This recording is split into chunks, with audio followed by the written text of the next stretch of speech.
Topping our lineup here on the Now, the deadly shooting at the Garlic Festival in Northern California, raising questions about security at outdoor events, the lessons for organizers in the peak of summer festivals. And look, leaving your pet in a car, it can be really dangerous, especially at this time of year with the heat. Now there's new technology to track just how long they can stay safe and what you need to consider before using this. Also, now our clothes starting to become more earth-friendly. We're taking a look at the big-name brands that are making some big-time changes. Thank you, Chris. You're watching the Now Indy on RTV6. I'm Amanda Starantino. It's back to school time, and one local county is cracking down on drivers caught passing a stop school bus. If you are caught passing a school bus with a stop arm out in Delaware County, you will now have to start going before a judge. The Muncie Star-Press reports this change is in response to 3 siblings who were hit and killed in Fulton County, Indiana, back in October. They were crossing a highway to board their stop school bus when a vehicle hit them. Muncie City Court Judge Amanda Dunnick says she'll review a person's driving record and decide whether a larger fine or driver's license suspension is warranted for passing a stop school bus. Right now, ticketed drivers simply pay a $75 fine. And the first day of school can be a little hectic, especially getting everyone ready to go. And maybe this is your kid's first time taking the bus. So working for you, we have those safety reminders from state police. Make sure your kids are at the bus stop at least 5 minutes before the school bus shows up. If you're not waiting with your child, let them know not to play out in the streets and avoid getting too rowdy waiting for the bus. This is for their safety and the drivers around them. Make sure they wait until the bus comes to a complete stop before they try to hop on or get out. Let your kids know they need to be on their best behavior while on the bus, so don't distract the driver and stay seated. And of course, always listen to the bus driver. What about our youngest school-aged children? You have some work to do if you are sending your kid to kindergarten. Their first experience of school life. Working for you, getting tips from a local child psychologist. Dr. Ann Lagas with Riley Children's Health tells us every kindergarten will have some kind of event where your child can meet the teacher, see the classroom, and meet other students. Parents should take full advantage of that opportunity to get your kid comfortable with going to school. Dr. Lagas shares the top 3 things you can do to get your little one ready for kindergarten. Definitely go visit the classroom, meet the teacher. The other thing, too, is for parents to start really talking up school, especially if kids haven't been before, to talk about this is going to be fun, you're going to learn new things, you're going to make new friends. And then the third most important thing is the day of, first day, drop the kids off, smile, say goodbye, get out of there, cry in the car if you have to cry. Oh, Dr. Lagas says routine helps with kindergartners. Figure out what time your child should be in bed, what time they need to be up, what they need to do to get ready for school, and do the same things each day. Matter of routine in the forecast coming up, too. Dry conditions. Look who's home. It's one of the many peregrine falcons nesting in some downtown buildings. He can't hear us, but I bet you he could see us. You never know who's watching you when you're downtown. Okay, temperatures, they're the story. Temperatures are comfortable in central Indiana right now. Now you see me, now you see me. The showers and thunderstorms are disappearing from the southeastern portion of the state. That will leave us dry this evening and warm, 87. That's our current temperature, just a couple degrees cooler in Lafayette. Otherwise, warmest part of the day right now in many spots. Through 9 and 11, we'll see the clouds begin to dissipate and go mostly clear. 73 at 11 o'clock tonight. We'll be in the 50s in spots tomorrow morning. A new healthcare proposal aims to protect your wallet, but some are questioning whether the rule will work in favor of the patients, of the people. Under the proposal, hospitals would be required to post the prices they negotiated with insurers. This would only be prices for services that can be planned ahead, so we're talking like an MRI, a CT scan, or hip replacement.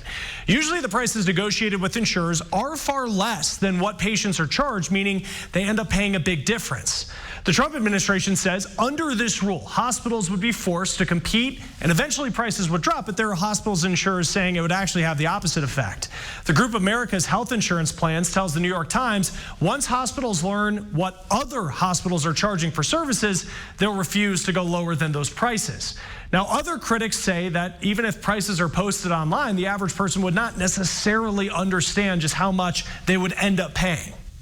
But patients will be confused because that's not going to include any post-operative infections, any other procedures that occurred while they're there.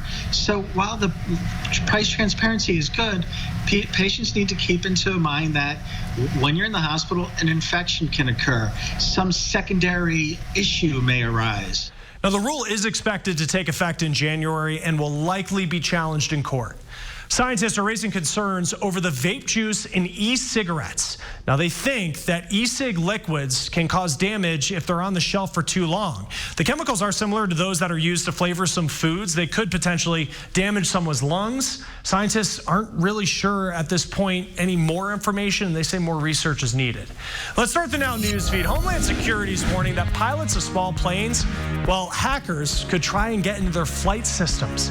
The government wants pilots to make sure they don't give anyone access that they don't know to their plane until they can figure out a way to prevent a hack. 2 TSA agents suspended for a racist display at Miami International Airport. A noose and 2 stuffed gorillas were found in a workspace. The TSA now looking for anyone else who may be involved.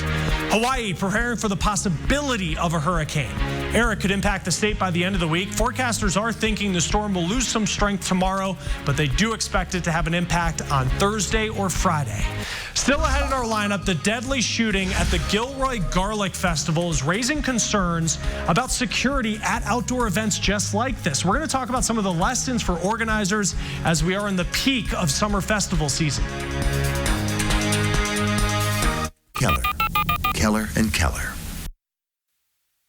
Welcome back to the Now Indy on RTV6. The Bloomington Farmers Market has been suspended for operations for the next 2 weeks because of a controversy surrounding a farm that sells at the market. Protesters have been targeting Schooner Creek Farms. This month, a report in the Daily Beast showed that Sarah Dye, one of the owners of the farm, was posting in an online chat room of the white supremacy group Identity Europa.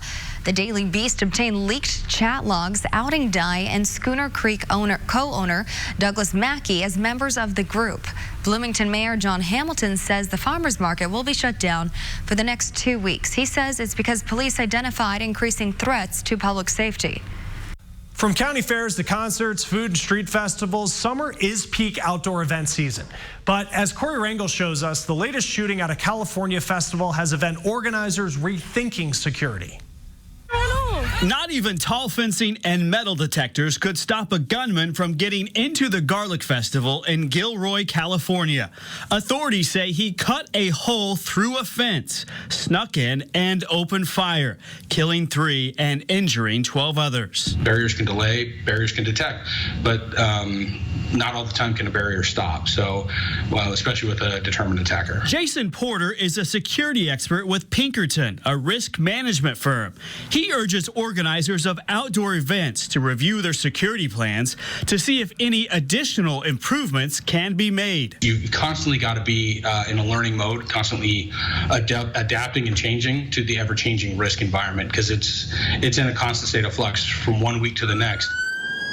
While there's no way to guarantee any security plan will stop an attack, layered security can help reduce the risk. The Garlic Festival became an example of that. After the gunman got past the fence and metal detectors, the event had law enforcement patrolling the festival, allowing officers to quickly take down the suspect. Officers were in that area and engaged the suspect in less than a minute. This week, the mayor of Chicago promised a robust security plan for Lollapalooza, a 4-day outdoor festival that starts on Thursday. Hundreds of thousands of people are expected to attend. Given the number of outdoor events across the country this time of year, experts point out that shootings remain statistically rare, but having strong security measures can still be a deterrent. I'm Corey Rangel reporting. Corey, thank you. More in our lineup here on the Now. Leaving a pet in your car can be really dangerous during the summer, but now there's some new technology to track just how long they can stay safe. We also have what you need to consider before using it. Dealer stock. Come in for great deals now. Prescription painkillers and illegal drugs like heroin are to blame for the loss of more than 400,000 lives since 2000. Now a city once hit hard by the opioid epidemic is starting to turn things around, and Kai Beach shows us how. A Oh, you can drive down the street and see people shooting, in the alleyways or, behind a tree. With drug addicts wandering alleys looking for their next high, it's clear to see America has a deadly addiction to opioids. It's just real bad. It's taken over everywhere.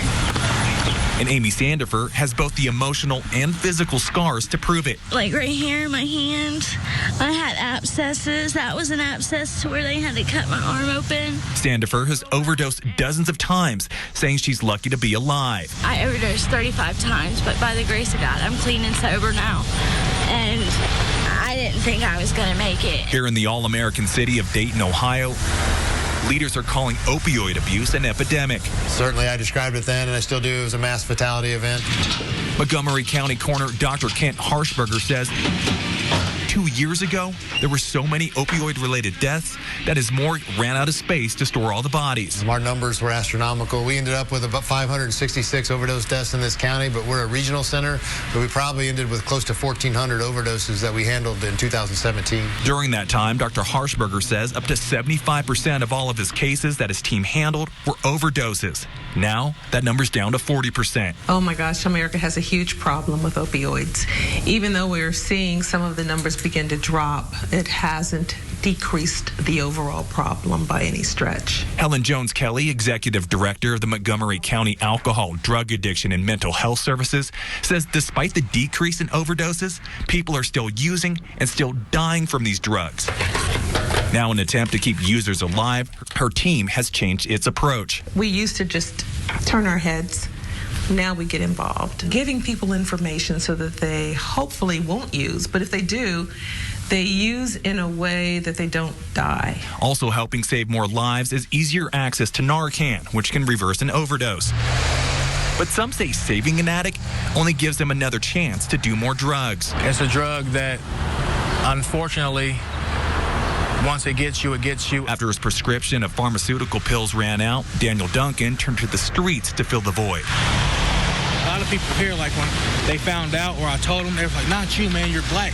They don't discriminate, man.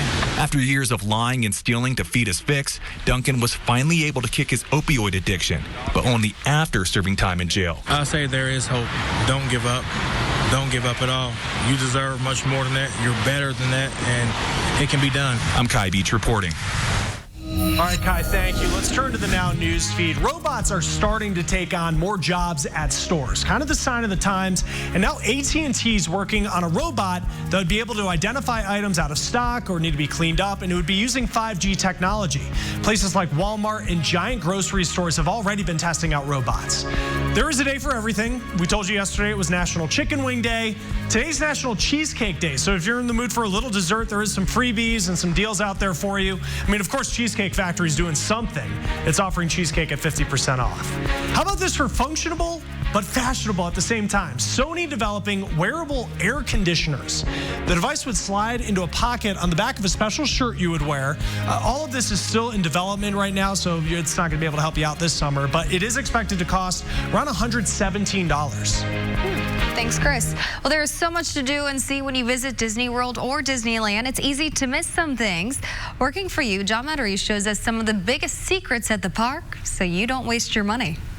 With Star Wars Galaxy's Edge now open in California and about to open in Florida, many families are dreaming of a trip to Disney. Then you may be interested in knowing some of the park's biggest secrets, including a way to save on lodging. The happiest place on earth houses a lot of secrets, from hidden things inside the park to ways to get extra discounts. The website InsideTheMagic.net says many visitors miss the hundreds of hidden Mickeys, mouse ears on everything from doors and floors to power lines. Another secret, Cinderella's castle, it's really smaller than it looks thanks to something called forced perspective. The bricks and windows on top are smaller than those below. Universal uses this effect on Harry Potter's Hogwarts castle too. Another secret, there's a trash pail every 30 feet because surveys find that's how far people will carry an empty cup. But from the Doesn't That Stink file, paying too much for your room because you didn't know about secret promotion codes. Find out you paid $30 a night more than the family in the next room. You may say, doesn't that stink? Websites like mousesavers.com, Undercover Tourist, and Retail Me Not list discount codes for Disney's on-site lodging. You enter them in the promotions box when pricing a room. One more secret: if you visit Galaxy's Edge, leave extra times. Look for all the creatures, footprints, weapons, and props from the movies hidden all over the exhibit area. Don't rush it so you don't waste your money. I'm John Matteries for RTV6. Some of nature's beauty here, cumulus clouds as we look to the north of Indianapolis. They're at about 4,800 feet. Those will fade away tonight and will go mostly clear. Down to the south, we've had some thunderstorms. That will come to an end here. Humidity levels drop tonight and stay fairly low right on into the weekend, and we start another dry stretch. This is what I mean to the south. One area, just southeast of Nashville in Brown County, that will drift into Jackson County close to Seymour. The rest of this pulling away from central Indiana. It's all about the temperature right now. The wind has shifted. In other words, on the backside of that cold front, we now have a northwest wind, temperature of 87. Both the temperature and humidity level will drop tonight. Very comfortable. Temperatures upper 50s to low 60s by tomorrow morning. You'll notice the humidity level lower as well. During the day tomorrow, still a north wind, noontime temperature of 76, afternoon high with a mixture of clouds and sunshine at 82 degrees. Temperatures to the north will probably struggle just to hit 80. That would be Lafayette, Monticello, Kokomo, Logansport, and Marion, just to name a few spots. As you look at Thursday, mixture of clouds and sunshine, temperatures still below average. Average is 84 degrees. We all know that leaving your dog in a car on a hot day is a bad idea. Temperatures can rise faster than we realize in there, and it can lead to scenes where people are forced to rescue a trapped animal. Chris Welch is introducing us to a man who says that sometimes you have no choice but to leave your dog in a car for a short stop, which is why he started a new company to help keep them safe. I live in Colorado with my dog Clovis. And Clovis and I love going hiking in the mountains, camping, etc., but that requires taking him in the car. And William Lupesco says that means pit stops during a long drive are a necessary evil. So I wanted to have a way to be able to check on him and know that he's always okay when I can't be there with him. He created Pup Tech. It's a device for your car that measures temperature and humidity levels. It tells you the heat index, it monitors, it just transmits all of that data over a cellular connection to a cloud, which is then connected to the app on your smartphone, so I can at any time pull up how Clovis is doing on my phone. Clovis is a 7-year-old male Labrador Retriever, and Lupesco says his comfortable temperature range is anywhere between 41 and 72 degrees. If it was above the 84 degrees for Clovis, I would be getting a text message every 5 minutes saying, hey, it's too hot, hey, it's too hot, hey, it's too hot. Decals on the car's windows let others know that a dog's health is being monitored while an owner is away. But experts say an app Clovis is comfortable should never replace common sense. I worry that it could be a little bit of a false sense of security for some people. I think you still have to be mindful if you're leaving your dog in the car that it still can get hot, that something could go wrong. Lupesco says he wouldn't disagree, but the app gives people one more tool for those times when you just have no choice. If dogs were allowed to go in everywhere, then our product wouldn't need to exist. In Denver, I'm Chris Welch reporting. All right, Chris, thanks. Let's turn to the Now News feed with more trouble for Bayer, and it's related to Roundup. Company says it's facing more than 18,000 lawsuits from people claiming the weed killer gave them cancer. Lawsuits mixed with farming issues related to weather and trade disputes, all impacting that company's bottom line. This may sound creepy, but Facebook is trying to figure out how you would be able to type with your brain. Seriously, a study released today actually found that some patients who were implanted with special electrodes were able to think sentences that actually showed up on a screen. Now, years of research on this is still needed until it's something that will kind of roll out into society, but it could help people who can't speak communicate. Women are having a tougher time when it comes to banking. This is according to banking app Stash that found that women are paying nearly 20% more than men in overdraft fees.